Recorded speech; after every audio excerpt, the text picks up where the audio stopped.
তো হ্যালো আসসালামু আলাইকুম বন্ধুরা, কেমন আছেন সবাই? আশা করছি আপনারা সবাই অনেক ভালো আছেন। আমি অনেক ভালো আছি। তো আজকের পরে একটা ছোট্ট জিনিস বানিয়ে দেখাবো। মানে এটা আমরা যেহেতু জিনিসপত্র সার্ভিসিং করে অনেকে রিপেয়ার করি, জিনিসপত্র মোবাইল টোবাইল সার্ভিসিং করি, সেক্ষেত্রে আমাদের এই জিনিসটা খুব প্রয়োজনীয় একটা জিনিস, যেটা আজকের পর্বে বানিয়ে দেখাবো। তো আপনি দেখতে পাচ্ছেন আমার হাতে অনেকগুলি ইউএসবি কেবল, এগুলো আমার কাছে পড়েছিল পুরাতন। তো এইটা দিয়েই বানিয়ে দেখাবো একটা সুন্দর একটা জিনিস। তো এতে আমাদের শুধু খরচা হবে 5 টাকা। এটা তো আমরা একটা চার্জিং কেবল দিয়ে বানিয়ে দেখাবো। তো এখানে দেখতে পাচ্ছেন অনেকগুলো চার্জিং কেবল, এগুলো পুরাতন সবার বাসায় পড়ে থাকে কম বেশি। আগে আমি দেখবো কোন কেবলটা সবচেয়ে ভালো, একটু হাই এম্পিয়ারের ভালো কেবল নিতে হবে। তো আমি এখান থেকে কেবলগুলো সবগুলোকে আলাদা করে নিচ্ছি। নেওয়ার পরে আমি একটা একটা করে কেবল চেক করে নিতে হবে কোনটা ভালো। তো একটা দেখতে পাচ্ছেন, এটা খুবই চিকুন, খুব ভালো না খুব খারাপও না। এই দেখেন এটার পোর্টটা নষ্ট হয়ে গেছে। মূলত এই যে আমাদের এই পাশের পোর্টটা নষ্ট হয়ে যায়, আমাদের এই পাশের পোর্ট ভালো থাকতে হবে কিন্তু, যে এই প্রজেক্টটা বানাতে গেলে। তো এইটা নষ্ট হলে সমস্যা নেই, এটা ভালো থাকা লাগবে। তো এটা ইউজ করব না, এটা থাক। একটা একটা করে আমি বেছে নিচ্ছি। সেম কোয়ালিটির আরেকটাও পেয়ে গেছি, এটা খুব ভালো না কিন্তু কালো রঙের, সেম টাইপের। এটারও এই পাশটাই নষ্ট। আমার কাছে বেশিরভাগ যতগুলো আছে সবগুলোর আমাদের এই পাশটা নষ্ট। এই যে এই চার্জিংয়ের এই পাশটা, এটা অনেক সুন্দর, বাট এটারও এই পাশটা নষ্ট। তো এটা নষ্ট, আমরা ভালো একটা কেবল ব্যবহার করব। এটাও ব্যবহার করা যাবে, কিন্তু আমরা এটা ব্যবহার করব না। এই যে এটা হলো হাফ টাইপের, এটাও ভালো আছে কিন্তু আমার কাজে লাগে না। আর এটা একটা মাল্টিফোন চার্জার, আইফোনের 2 রকম আইফোন, একটা মাইক্রো ইউএসবি আছে, একটা লাইটেনিং কেবল, আর একটা কি যেন বলে, একটা মাইক্রো ইউএসবি আর একটা ইউএসবি। এই দেখেন এটার আবার জং লেগে এটা নষ্ট হয়ে গেছে। এটা নষ্ট হলে কিন্তু হবে না। তো একটা গেল। তো আমি এখানে আরও একটা পেয়েছি ছোট, এগুলো নোকিয়া মোবাইলের চার্জিং কেবল। এই দেখেন এগুলো পুরাতন মোবাইলে কাজে লাগবে, নোকিয়া মোবাইলের চার্জিং কেবল। এটাও দরকার নেই, এটা তার অনেক শর্ট হয়ে যাবে, এটা নেব না। এই যে এই ধরনের চার্জিং কেবলগুলো ইউজ করা যায়। এই যে এটা একটু মোটামুটি, এটারও এই দেখেন বোর্ডটা পুরো ভেঙে খারাপ হয়ে গেছে। তো একটা গেল। আর এটা ছোট্ট একটা পুরাতন বলে কি যেন, এটা বলে হাব, ইউএসবি হাব নাকি যেন, ওটিজি কেবল। হ্যাঁ, এটা ওটিজি কেবল। আর এটা গোল পিন থেকে পিন কনভার্টার, এটাও নষ্ট। আর এটাও একটা পুরাতন চার্জিং কেবল, কিন্তু এটা শর্ট হওয়ার কারণে এটাও নষ্ট, এটাও ইউজ করা যাবে না। তো এখানে একটা হাব রয়েছে, এটা ভালো রয়েছে, এটা ইউজ করবো না আমরা। এই প্রযুক্তি আমরা ভালো একটি কেবল, এটা দেখতে পাচ্ছেন এই কেবলটিও ভালো রয়েছে, খালি এটা একটু লুজ পিন, তাছাড়া এটাও ভালো। এবং আরেকটা দেখতে পাচ্ছেন এটা পিনই নেই। আর লাস্টে আমি কেবলটা আলাদা করে রেখেছিলাম, এই কেবলটা ভাবছি ইউজ করবো। এটার খালি মাথার থেকে একটু তার কভারটা ছিঁড়ে গেছে, তাই টেপ মারা রয়েছে, এইটা কেবলটা আমি ইউজ করবো। তো বাকিগুলোকে আমি সাইডে রেখে দিচ্ছি। তো বন্ধুরা, প্রথমে যে কাজটি করতে হবে, এইখান থেকে টেপটা খুলে এই অংশটা কেটে দিব। তো বন্ধুরা, আমাদের এই যে অংশটা খারাপ, যার কারণে এটা আমাদের বাদ দিয়ে দিতে হবে। আমি এখানে কেটে নিয়েছি, এটা আমাদের প্রয়োজন নেই, আমি এটা বাদ দিয়ে দিচ্ছি এবং এখান থেকেও কেটে নিয়েছি। তো এবার আমাদের যে কাজটি করতে হবে, এখানে উপরে যে কভারটি রয়েছে এটাকে আমাদের খুলে ফেলতে হবে। ফেলার পর এখানে 4টি তার রয়েছে, একটু বড় করে কেটে নিতে হবে কভারটাকে। দেওয়ার পর এখানে দেখতে পাচ্ছেন 4টি তার রয়েছে।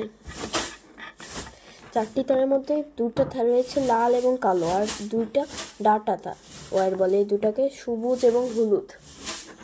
তো এটাকে আমি কেটে নিচ্ছি,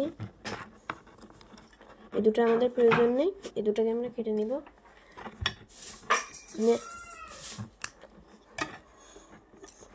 তো এখান দিয়ে আমরা তার দুটোকে কেটে নিয়েছি। তো বন্ধুরা, এবার 2টি ক্লিপ নিতে হবে এরকম, এই দুটার দাম 5 টাকা পড়বে। তো এখানে 2টা ক্লিপ নিয়ে নিয়েছি, এই ক্লিপ দুটোকে আমাদের লাগিয়ে নিতে হবে। প্রথমে আমি এখানে ক্লিপটাকে খুলে নিচ্ছি।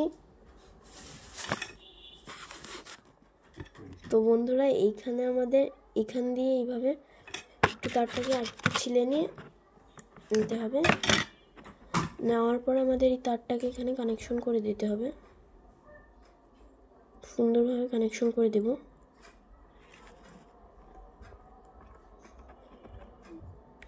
তো এইখানে কানেকশন করে দিচ্ছি আমরা। এখানে আপনার তাতাল দিয়ে সোল্ডারিং করলে ভালো হবে, কিন্তু আমার তাতালের বিটটা নষ্ট হয়ে যাওয়ার কারণে আমি এখানে তাতাল ব্যবহার করতে পারছি না। সোল্ডারিং করলে সবচেয়ে বেস্ট হবে। তাছাড়া আমাদের লুজ হওয়ার সম্ভাবনা থেকে যায়। এবার খুব সুন্দরভাবে আমাদের লাগিয়ে নিতে হবে। বন্ধুরা আমি লাগিয়ে নিয়েছি এবং দ্বিতীয়টাকেও খুব সুন্দরভাবে লাগিয়ে নেব।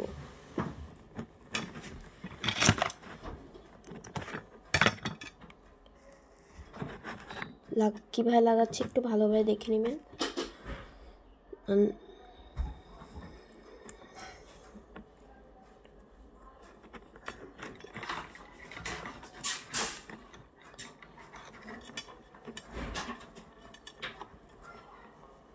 এই যে দেখতে পাচ্ছেন আমাদের কমপ্লিট একটা ডিভাইস তৈরি। এটা দিয়ে আমরা অনেক কিছু টেস্টিং করতে পারবো, তো যেরকম আমি টেস্ট করে দেখাচ্ছি। তো বন্ধুরা আপনাদেরকে যে কোনো একটা মোবাইল চার্জার নিতে হবে ইউএসবি সিস্টেমে। আমি এক্সেল কোম্পানি একটা 2 এম্পিয়ারের চার্জার ইউজ করছি। এবার এটা দিয়ে আমরা যে কোনো কিছু টেস্ট করতে পারবো।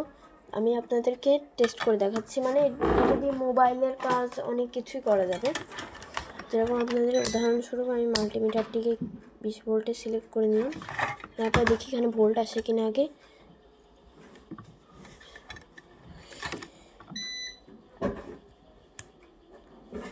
এখানে 5 ভোল্ট আসছে। এটা আমাদের ফোনের কাজ, তাছাড়া লাইটটাই টেস্ট করতে লাগবে। তো এবার আমি একটা জিনিস টেস্ট করে দেখাচ্ছি। ধরেন একটা লাইট টেস্ট করতে হবে আমাদের। উদাহরণস্বরূপ এই 4 ভোল্টের লাইটটাকে আপনাদের টেস্ট করে দেখাচ্ছি। উল্টো দিলে জ্বলছে না, এবার সোজা দিয়ে দেখবো এই লাইটটা কেমন জ্বলছে। এখানে কিন্তু জ্বলছে, লাইটটা অনেক সুন্দর ব্রাইটনেসের সাথে। এটা 4 ভোল্টের লাইটটা আমরা চেক করে নিলাম, এটা ঠিক আছে একদম। এরকম অনেক কিছু চেক করা যাবে। একটা মোবাইল আপনাদেরকে চেক করে দেখাচ্ছি।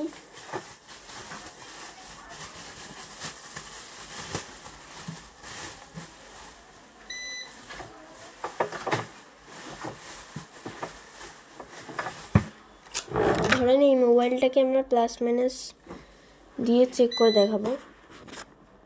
তো গাইস আমি এখানে প্লাস মাইনাসটা লাগিয়ে দিচ্ছি। দেখে উল্টো দিলে কিন্তু ফোনটা নষ্ট হয়ে যাওয়ার চান্স থাকে। তো এই ফোনটা ভালো থাকলে অন হবে। দেখেন হালকা হালকা কিন্তু ডট ডট আসছিল, তারপর আবার চলে গেছে। দেখেন হালকা হালকা ডট ডট আসছে। আবার অন করার চেষ্টা করছি আমি, এটা অন হচ্ছে না। তো তার মানে ফোনটা আমাদের সমস্যা রয়েছে।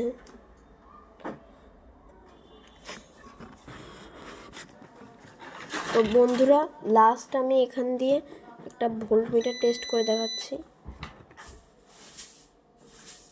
ভোল্ট মিটারটাকে আমাদের মাইনাসের সাথে মাইনাস, প্লাসের সাথে প্লাস দিলাম।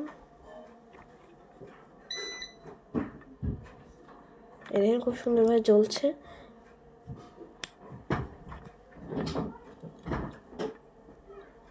এই যে এখানে একটু লুজ কানেকশনের কারণে এরকম হচ্ছে। এবার যদি মেজার ওয়ারটা লাগাই তাহলে দেখাচ্ছে 5.3 ভোল্ট। তো তার মানে আমাদের এটা কাজ করেছে। তো ভিডিওটি ভালো লাগলে অবশ্যই দেখুন, চ্যানেলটিতে নতুন হয়ে থাকলে সাবস্ক্রাইব করবেন। আজকের মতো বিদায়, আসসালামু আলাইকুম।